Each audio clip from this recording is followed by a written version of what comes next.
Welcome to Kannan info Tamil. நம்ம இன்னைக்கு என்ன டாபிக் பார்க்க போறோம் அப்படின்னா 3 முக்கியமான டிஃபென்ஸ் அப்டேட் இந்த வீடியோல பார்க்க போறோம். முதல் டிஃபென்ஸ் அப்டேட், இந்திய கடற்படைக்காக நேவல் ஆம்கா அப்படிங்கிற ஒரு 5th ஜெனரேஷன் ஃபைட்டர் ஜெட் விமானத்தை டெவலப் செய்ய இருப்பதா செய்திகள் வெளிவந்திருக்கு. இதற்கு முன்னாடி இந்திய கடற்படைக்காக டெட்பிஎஃப் அப்படிங்கிற டெக் பேஸ் ஃபைட்டர் ஜெட் விமானத்தை டெவலப் செய்வதற்கு திட்டமிட்டிருந்தாங்க. ஆனா தற்போது எதற்காக நேவல் ஆம்கா அப்படிங்கிற ஒரு ஃபைட்டர் ஜெட் விமானத்தை டெவலப் செய்ய போறாங்க? நேவல் ஆம்கா டெட்பிஎஃப் விமானத்துல இருந்து எப்படி வேறுபட்டது? நேவல் ஆம்கா விமானத்தோட செயல்திறன் மற்றும் சிறப்பு அம்சங்கள் என்ன? நேவல் ஆம்கா விமானம் இந்திய கடற்படையில் இணைவது இந்திய கடற்படையின் வலிமையை எப்படி அதிகரிக்கும்? இந்திய கடற்படைக்கு நேவல் ஆம்கா விமானம் தேவையா இல்ல டெட்பிஎஃப் விமானம் தேவையா அப்படிங்கறத இந்த வீடியோல பார்க்கலாம். இரண்டாவது அப்டேட், இந்தியா மற்றும் இஸ்ரேலுக்கு இடையே எம்ஆர்சாம் மிசைலோட சப்ளை மற்றும் மெயின்டெனன்ஸ் தொடர்பா ஒரு ஜாயிண்ட் வெஞ்சர் அக்ரிமெண்ட் கையெழுத்திடப்பட்டிருக்கு. இந்த அக்ரிமெண்ட் மூலமா இந்தியா மற்றும் இஸ்ரேல் நாடுகள் எப்படி பயனடைவாங்க? எம்ஆர்சாம் மிசைலோட செயல்திறன் மற்றும் சிறப்பு அம்சங்கள் என்ன? வரும் காலத்துல இந்த ஜாயிண்ட் வெஞ்சர் என்ன மாதிரியான விஷயங்கள்ல ஈடுபட போறாங்க அப்படிங்கிறது குறித்து பார்க்கலாம். மூன்றாவது அப்டேட், சமீபத்துல ஐநா சபையில பேசிய பாகிஸ்தான் பிரைம் மினிஸ்டர் காஷ்மீர் விஷயத்தை ஐநா சபையில மறுபடியும் எழுப்பியிருக்காரு. அது மட்டும் இல்லாம இந்தியா தன்னுடைய ராணுவத்தை மிகப்பெரிய அளவுல விரிவுபடுத்தி வர்றாங்க அப்படின்னு பாகிஸ்தான் பிரைம் மினிஸ்டர் ஐநா சபையில வச்சு புலம்பி தீர்த்திருக்காரு. ஷேபாஸ் ஷெரீஃபோட இந்த பேச்சுக்கு பின்னாடி உள்ள அரசியல் என்ன? எதற்காக ஷேபாஸ் ஷெரீப் இந்திய ராணுவத்தோட எக்ஸ்பான்ஷனை கண்டு இப்படி பயந்து நடுங்கிறாரு? ஷேபாஸ் ஷெரீப் எதற்காக இந்தியா குறித்து இப்படி ஐநா சபையில போய் புலம்பி தீர்த்திருக்காரு அப்படிங்கிறது குறித்து நம்ம டீட்டெயிலா இந்த வீடியோல பார்க்கலாம். பேசட்டுமா? நம்ம சேனல்ல டிஃபென்ஸ் மற்றும் ஜியோ பாலிட்டிக்ஸ் சம்பந்தமா தினம் ஒரு வீடியோ பப்ளிஷ் பண்ணிட்டு இருக்கோம். உங்களுக்கு நம்ம சேனல்ல பப்ளிஷ் பண்ணக்கூடிய வீடியோஸ் பிடிச்சிருந்துச்சுன்னா சேனலை சப்ஸ்கிரைப் பண்ணி சப்போர்ட் பண்ணுங்க. நீங்க பண்ற ஒவ்வொரு சப்ஸ்கிரிப்ஷனும் எனக்கு அடுத்தடுத்த வீடியோஸ் போடுறதுக்கு ஒரு மோட்டிவேஷனா இருக்கும். இந்திய கடற்படையை நவீனப்படுத்துவதற்கு இந்தியா பல திட்டங்களை செயல்படுத்தி வந்துகிட்டு இருக்காங்க. அதுல குறிப்பா சமீபத்துல ஐஎன்எஸ் விக்ராந்த் அப்படிங்கிற ஒரு விமானம் தாங்கி போர்க்கப்பலை இந்திய கடற்படையில இணைச்சிருக்காங்க. ஐஎன்எஸ் விக்ராந்த் விமானம் தாங்கி போர்க்கப்பல்கள்ல பயன்படுத்துவதற்கு டெட்பிஎஃப் அப்படிங்கிற ஒரு twin engine deck base fighter ஜெட்டை உருவாக்குவதற்கு திட்டமிட்டிருந்தாங்க. ஆனா தற்போது நேவல் ஆம்கா அப்படிங்கிற ஒரு அதிநவீன 5th generation deck base fighter ஜெட்டை இந்தியா தயாரிக்க இருப்பதா செய்திகள் வெளிவந்திருக்கு. இந்தியா முதல்ல திட்டமிட்டிருந்த டெட்பிஎஃப் ப்ராஜெக்டுக்கு இன்னும் கேபினெட் கமிட்டி ஆன் செக்யூரிட்டி ஒப்புதல் கொடுக்கல. இதற்கு காரணமா சொல்லப்படுவது, இந்தியா விமானம் தாங்கி போர்க்கப்பல்கள்ல வச்சு பயன்படுத்துவதற்கு ஒரு 5th ஜெனரேஷன் ஃபைட்டர் ஜெட் விமானத்தை டெவலப் செய்ய திட்டமிட்டிருக்கிறதுனால டெட்பிஎஃப் போன்ற 4th ஜெனரேஷன் விமானங்களை டெவலப் செய்வதை தவிர்ப்பதா டிஃபென்ஸ் எக்ஸ்பர்ட் சொல்றாங்க. அதாவது இந்திய விமானப்படைக்காக ஆம்கா அப்படிங்கிற ஒரு 5.5 ஜெனரேஷன் விமானத்தை உருவாக்குறதுக்கு 15,000 கோடியை செலவு செய்ய போறாங்க. இந்த விஷயம் அதிநவீன தொழில்நுட்பங்களை உள்நாட்டிலே டெவலப் செய்யணும் அப்படிங்கிற இந்தியாவின் முயற்சியை குறிக்குது. இவ்வளவு அதிகமான தொகையை ஒரு 5th ஜெனரேஷன் ஃபைட்டர் ஜெட் விமானத்தை டெவலப் செய்யறதுக்கு இந்தியா இன்வெஸ்ட் செய்யும் பொழுது அதே திட்டத்தை பயன்படுத்தி இந்திய கடற்படைக்கும் டெட்பிஎஃப் விமானத்தை விட அதிக சக்தி கொண்ட ஒரு 5th ஜெனரேஷன் ஃபைட்டர் ஜெட் விமானத்தை டெவலப் செய்யலாம் அப்படின்னு டிஃபென்ஸ் எக்ஸ்பர்ட் சொல்றாங்க. அதாவது இந்திய விமானப்படைக்காக தயாரிக்கப்படும் ஆம்கா விமானத்துல சில முக்கியமான மாற்றங்களை செஞ்சாலே நேவல் ஆம்கா விமானத்தை உருவாக்க முடியும் அப்படின்னு சொல்றாங்க. குறிப்பா சொல்லணும்னா இந்திய விமானப்படைக்காக தயாரிக்கப்படும் ஆம்கா விமானத்தோட லேண்டிங் கியரை மாற்றி அமைத்தாலே நேவல் ஆம்கா விமானத்தை தயாரிக்க முடியும் அப்படின்னு டிஃபென்ஸ் எக்ஸ்பர்ட் சொல்றாங்க. ஏன்னா ஆம்கா விமானம் ஒரு ட்வின் இன்ஜின் விமானம். இதனால விமானம் தாங்கி போர்க்கப்பல்கள்ல இருந்து நேவல் ஆம்கா விமானத்தினால மிக எளிதா டேக் ஆஃப் செய்ய முடியும். இந்தியா ஆம்கா விமானத்துல இருந்து நேவல் ஆம்கா விமானத்தை டெவலப் செய்யறதன் மூலம் ஒரே கல்லுல 2 மாங்காவை அடிக்க ட்ரை பண்றாங்க. நேவல் ஆம்கா விமானம் ஒரு அதிநவீன 5th ஜெனரேஷன் ஃபைட்டர் ஜெட் விமானமா இருக்கும். அந்த விமானத்துல ஸ்டெல்த் தொழில்நுட்பம், இன்டர்னல் வெப்பன் பே தொழில்நுட்பம், அதிநவீன சென்சார்கள் மற்றும் அதிக சக்தி கொண்ட இன்ஜின் இருக்கும். இதனால நேவல் ஆம்கா விமானத்தினால காம்ப்ளெக்ஸான பேட்டில் ஃபீல்ட் சினாரியோஸ்லயும் மிக சிறப்பா செயல்பட முடியும். ஆம்கா போன்ற ஒரு 5th ஜெனரேஷன் ஃபைட்டர் ஜெட் விமானத்துல இருந்து நேவல் ஆம்கா விமானத்தை டெவலப் செய்யறதுதான் ஒரு லாஜிக்கலான முடிவா இருக்கும் அப்படின்னு டிஃபென்ஸ் எக்ஸ்பர்ட் சொல்றாங்க.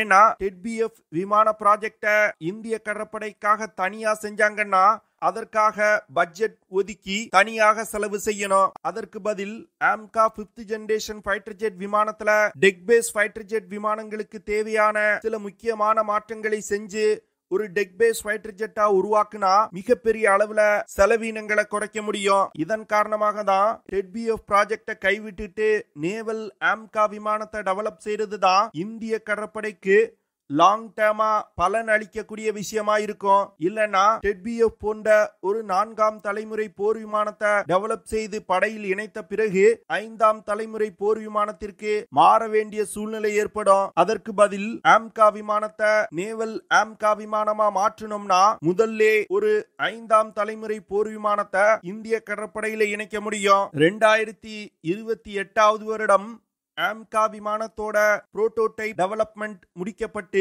விமானத்தோட முதல் பறத்தல் நடைபெறும். அதற்கு பிறகு இந்திய கடற்படையின் நேவல் ஆம்கா ப்ராஜெக்ட் தொடங்கும் அப்படின்னு டிஃபென்ஸ் எக்ஸ்பர்ட் சொல்றாங்க. இந்தியா உருவாக்கும் நேவல் ஆம்கா விமானத்தை 27,000 கிலோகிராம் எடையை சுமந்து கொண்டு பறக்கும் வகையில வடிவமைக்க போறாங்க. இந்த விமானத்தினால அதிகபட்சமா 6,500 கிலோகிராம் எடை கொண்ட ஆயுதங்களை சுமந்து சென்று தாக்குதல் நடத்த முடியும். நேவல் ஆம்கா விமானத்தினால 2,600 கிலோமீட்டர் பெர் ஹார் வேகத்துல பறக்க முடியும். இந்த விமானத்தினால அதிகபட்சமா 5,300 கிலோமீட்டர் தூரம் வரைக்கும் பறக்க முடியும். நேவல் ஆம்கா விமானத்துல ஆயுதங்களை எடுத்து செல்வதற்கு 14 ஹார்ட் பாயிண்ட்ஸ் கொடுக்கப்பட்டிருக்கு. அது மட்டும் இல்லாம இந்த விமானத்துல விமானத்தோட ஸ்டெல்த் திறனை அதிகரிப்பதற்கு இன்டர்னல் வெப்பன் பே தொழில்நுட்பம் கொடுக்கப்பட்டிருக்கு. நேவல் ஆம்கா விமானத்துல அதிநவீன air to air missile, air to ground missile, laser guided bomb, precision guided munitions போன்ற பல ஆயுதங்களை இணைக்க இந்தியா திட்டமிட்டிருக்காங்க. நேவல் ஆம்கா விமானம் ஒரு 5th ஜெனரேஷன் ஃபைட்டர் ஜெட் விமானமா இந்தியா டெவலப் செய்ய திட்டமிட்டிருக்காங்க. இதனால டெட்பிஎஃப் விமானத்தை விட பல மடங்கு சக்தி வாய்ந்த விமானமா அது இருக்கும். இதன் காரணமாக தான் இந்தியா டெட்பிஎஃப் விமானத்தை தொடங்காம முதல்ல ஆம்கா விமான ப்ராஜெக்ட் டெவலப்மெண்ட்டை தொடங்கி இருக்காங்க. என்ன பொறுத்தமட்டில் இந்தியா எடுத்திருப்பது ரொம்பவும் ஒரு சரியான முடிவு அப்படின்னு நான் நினைக்கிறேன். நீங்க என்ன நினைக்கிறீங்க? இந்திய கடற்படைக்கு டெட்பிஎஃப் விமானம் தேவையா இல்ல நேவல் ஆம்கா விமானம் தேவையா அப்படிங்கறத கமெண்ட் பண்ணுங்க. 2வது அப்டேட், இந்தியாவும் ரஷ்யாவும் இணைந்து பிரம்மோஸ் கார்ப்பரேஷன் அப்படிங்கிற அமைப்பை தொடங்கி பிரம்மோஸ் மிசைல்களை தயாரிப்பது, மிசைல் பேட்டரிஸை மெயின்டைன் செய்வது போன்ற வேலைகளை செஞ்சு வர்றாங்களோ அதே போன்று இந்தியாவின் பிஇஎல் நிறுவனமும் இஸ்ரேல் நாட்டின் ஐஏஐ நிறுவனமும் இணைந்து ஏரோ சிஸ்டம் பிரைவேட் லிமிடெட் அப்படிங்கிற ஒரு ஜாயிண்ட் வெஞ்சரை போட போறாங்க. இந்த ஜாயிண்ட் வெஞ்சர் மூலமா பாரக் 8 அப்படிங்கிற எம்ஆர்சாம் மிசைல்களை தயாரிப்பது, மிசைல்களை ரிப்பேர் மற்றும் மெயின்டெனன்ஸ் செய்வது, வரும் காலத்துல புதிய மிசைல்களை உருவாக்குவதற்கான தொழில்நுட்பங்களை டெவலப் செய்வது போன்ற வேலைகளை செய்ய போறாங்க. இந்த ஜாயிண்ட் வெஞ்சர்ல இந்தியாவின் பிஇஎல் நிறுவனம் 40% ஷேரை வச்சிருப்பாங்க. மீதமுள்ள 60% இஸ்ரேல் நாட்டின் ஐஏஐ நிறுவனம் வச்சிருப்பாங்க. இந்த ஜாயிண்ட் வெஞ்சர் வரும் காலத்துல இந்தியா மற்றும் ரஷ்யாவுக்கு இடையில் போடப்பட்ட பிரம்மோஸ் ஜாயிண்ட் வெஞ்சர் எப்படி இந்தியாவுக்கு தற்போது மிகப்பெரிய பலனை கொடுக்குதோ அதே போன்ற ஒரு பலனை கொடுக்கும் அப்படின்னு டிஃபென்ஸ் எக்ஸ்பர்ட் சொல்றாங்க. ஏன்னா இஸ்ரேல் நாட்டின் பாரக் 8 மிசைல்களை உலகின் பல நாடுகள் பயன்படுத்தி வந்துகிட்டு இருக்காங்க. இந்த பாரக் 8 மிசைல் ஒரு அதிநவீன சர்ஃபேஸ் டு ஏர் மிசைல். இந்த மிசைலை பயன்படுத்தி போர் விமானங்கள், helicopters, anti ship missiles, unmanned aerial vehicle ballistic missiles போன்ற பல்வேறு விதமான ஏரியல் டார்கெட்டுகளை இடைமறித்து தாக்கி அளிக்க முடியும். இந்த மிசைல்களை விமான ஓடுதளங்கள், ஆர்மி பேசஸ் போன்றவற்றிற்கு ஏர் டிஃபென்ஸ் கொடுப்பதற்கு பயன்படுத்த முடியும். அது மட்டும் இல்லாம போர்க்கப்பல்கள்ல இருந்து பயன்படுத்தக்கூடிய ஏர் டிஃபென்ஸ் மிசைலாகவும் இதை பயன்படுத்த முடியும். இந்திய கடற்படையில பல கப்பல்கள்ல இந்த MRSAM மிசைல்கள் இணைக்கப்பட்டிருக்கு. MRSAM மிசைல்னால 60 கிலோகிராம் எடை கொண்ட வெடிப்பொருளை சுமந்து சென்று அதிகபட்சமா 100 கிலோமீட்டர் தூரத்துல உள்ள இலக்குகளை மிக துல்லியமா தாக்க முடியும். MRSAM மிசைல்கள் மாக் 3 அப்படிங்கிற வேகத்துல பறந்து சென்று இலக்கை தாக்க முடியும். அதாவது ஒலியின் வேகத்தை விட 3 மடங்கு வேகமா சென்று இந்த மிசைல்கள் இலக்கை தாக்கும். இந்த மிசைல இலக்கை நோக்கி வழி நடத்துவதற்கு 2-வே data link system, active radar homing system, infrared homing மற்றும் கைடிங் சிஸ்டம் இணைக்கப்பட்டிருக்கு. இதனால இந்த மிசைல்கள் டார்கெட்டை கண்டுபிடித்து மிக துல்லியமா தாக்கி அளிக்கும். இஸ்ரேல் மற்றும் இந்தியாவுக்கு இடையில் போடப்பட்டிருக்க இந்த ஒப்பந்தத்தை ஒரு கேம் சேஞ்சர் அப்படின்னு டிஃபென்ஸ் எக்ஸ்பர்ட் சொல்றாங்க. இந்த ஒப்பந்தத்தின் மூலமா இந்தியா மற்றும் இஸ்ரேலுக்கு இடையிலான ராணுவ ரீதியிலான உறவுகள் அடுத்த கட்டத்திற்கு செல்ல இருப்பதா டிஃபென்ஸ் எக்ஸ்பர்ட் சொல்றாங்க. அடுத்த அப்டேட், ஐநா சபையோட 79வது வருடாந்திர கூட்டத்துல பாகிஸ்தானுடைய பிரைம் மினிஸ்டர் ஷேபாஸ் ஷெரீப் கலந்துகிட்டு உரையாற்றி இருக்காரு. கிட்டத்தட்ட 20 நிமிடங்கள் பேசியிருக்காரு. இந்த 20 நிமிடத்துல 19 நிமிடம் காஷ்மீர் இந்தியா அப்படின்னு உளறி தள்ளி இருக்காரு. அதாவது இந்தியா மிகப்பெரிய அளவுல தங்கள் ராணுவத்தை பெரிதுபடுத்தி வந்துகிட்டு இருக்காங்க. அது மட்டும் இல்லாம லைன் ஆஃப் கண்ட்ரோல் பகுதியை தாண்டி வந்து பாகிஸ்தான் ஆக்குபைட் காஷ்மீரை கைப்பற்றுவதற்கு இந்தியா வரும் காலத்துல முயற்சி செய்ய வாய்ப்பு இருக்கு அப்படின்னு அவர் சொல்லியிருக்காரு. அது மட்டும் இல்லாம இந்தியா பாகிஸ்தான் ஆக்குபைட் காஷ்மீரை கைப்பற்றுவதற்கு ஒரு குயிக்கான மிலிட்டரி ஆபரேஷனை செஞ்சு கைப்பற்றலாம் அப்படின்னு அவங்களோட மிலிட்டரி டாக்ட்ரைன்ல பாகிஸ்தான் ஆக்குபைட் காஷ்மீரை கைப்பற்றுவது குறித்து சொல்லப்பட்டிருக்கு அப்படின்னு ஷேபாஸ் ஷெரீப் சொல்றாரு. இதுல இருந்து பாகிஸ்தானுக்கு இந்தியா பாகிஸ்தான் ஆக்குபைட் காஷ்மீரை கைப்பற்றிடுவாங்களோ அப்படிங்கிற பயம் இருப்பது ரொம்ப தெளிவா தெரியுது. அது மட்டும் இல்லாம இந்தியா பாகிஸ்தான் ஆக்குபைட் காஷ்மீரை கைப்பற்ற முயன்றாங்கன்னா பாகிஸ்தானுடைய பதிலடி பலமா இருக்கும் அப்படின்னு அவர் சொல்லியிருக்காரு. இந்த பாகிஸ்தான் தான் இந்தியாவிடம் 3 யுத்தங்கள்ல தோத்திருக்காங்க. இது தெரியாம ஐநா சபையில போய் அவரு சவால் விடுறாரு. அது மட்டும் இல்லாம இந்தியா 2019ல காஷ்மீர்ல இருந்து ஆர்டிகல் 370 ரிவோக் செஞ்சது மிகப்பெரிய தவறு. ஆர்டிகல் 370 இந்தியா திரும்பி கொண்டு வரணும் அப்படின்னு அவர் சொல்றாரு.